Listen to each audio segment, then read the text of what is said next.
ওই যে গ্যাঞ্জাম লেগে আছে।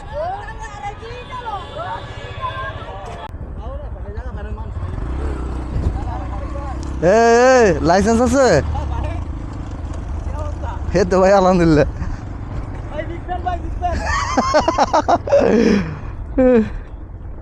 বংশাল যাচ্ছি বাইক সার্ভিসিংয়ের জন্য। মাত্র রওনা হলাম, যদিও এখন 6:30 বেজে গেছে। এখন কীরকম জাম আছে জানি না, বাবুবাজার ব্রিজের উপরে হয়তো বা গেলে বুঝতে পারবো। জ্যামের উপরে নির্ভর করবে অনেক কিছু।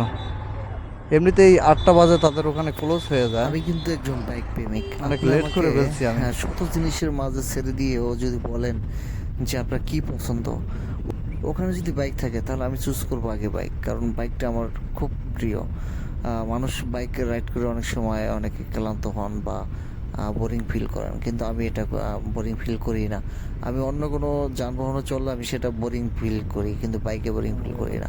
আর এই যে আমি যে রাস্তাটা যাইতেছি, এটা তেগুরিয়া ইন্টারচেঞ্জ কেরানীগঞ্জ, এটি ভাঙ্গার মতোই, মানে অনেকটা সিমিলার। এটা দেখতে এই জায়গাটা খুব লুকিং লাইক ওয়াও, সত্যি অসাধারণ। এই রাস্তাতে গেলে আপনার এখানে ছবি তুলতে মন চাবে। এই জায়গাটা এতটাই সুন্দর, তবে দূর দূরান্ত থেকে অনেকেই যাতায়াত করেন, অনেকেই ছবি তুলেন।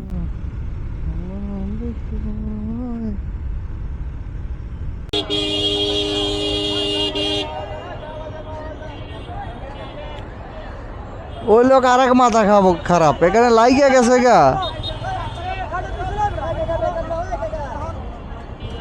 পিছলো আরে বাবা রে, আর হামদা এই দেয়। চুপ থাকো।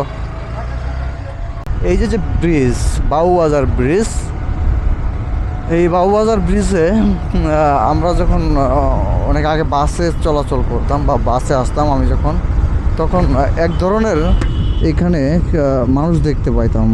এই শ্রেণীর মানুষটাকে দেখতাম যারা ইঞ্জেকশন নিত। একটা ইঞ্জেকশন দেখতাম, কিছু একটা ভরা আছে ইঞ্জেকশন, এটা ওরা প্যান্ট খুলে দেখলাম ওদের গোপন স্থানে ওটা পুশ করতো, নিজেদেরটা নিজেরাই পুশ করতো। আসলে ওই জিনিসটা কি আমি ওই সময় বুঝতাম না। তবে আবার একে অপরকে হেল্প করতো, 2-3 জন ছেলেরা মিলেই বা ওরা একসাথেই এই ইঞ্জেকশনগুলো পোস্ট করতো। ড্রাকেট, এটা এখন আমি বুঝতে পারলাম, বা পরবর্তীতে আমি জানতে পারলাম যে এটা একটা ড্রাগ। এটা নাকি ওদের একটা নেশা হয়, যে একটা গোপন স্থানে ইঞ্জেকশন পুশ করবে, সেটাও নাকি নেশা।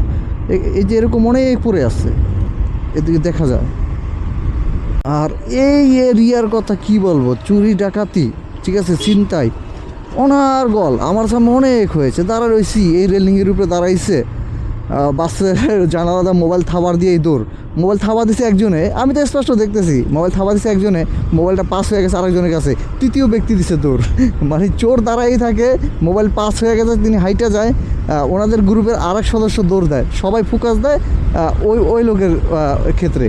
আবার যদি কখনো ওই চোরটা হাতে নাতে ধরা পড়ে, তখন কি করে জানেন, ওই চোরের যত সদস্য আছে এরা এসে সবাই এরাকে সাপোর্ট দেয়, ভাই মারেন না, থানা নিয়ে যান, ওরা ধরে যান, ওরা এমুক জায়গায় নিয়ে যান, ওরাই একটা সিন্ডিকেট করে ওরা একটা নাটক সাজায়।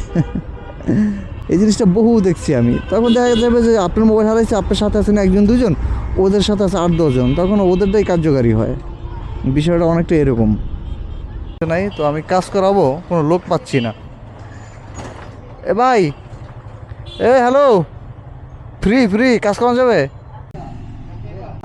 খাজা ইয়ামাহা, ওনার থেকেই বেশিরভাগই পার্স ক্রয় করি।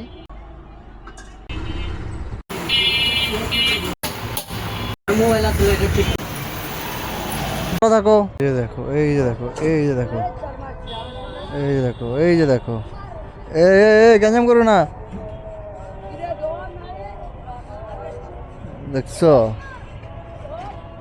এই যে গ্যাঞ্জাম লেগে আছে।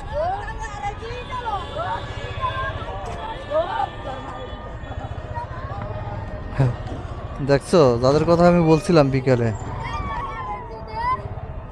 হাতে ডেন্ডি, ওরাই এক জগতের রাজা।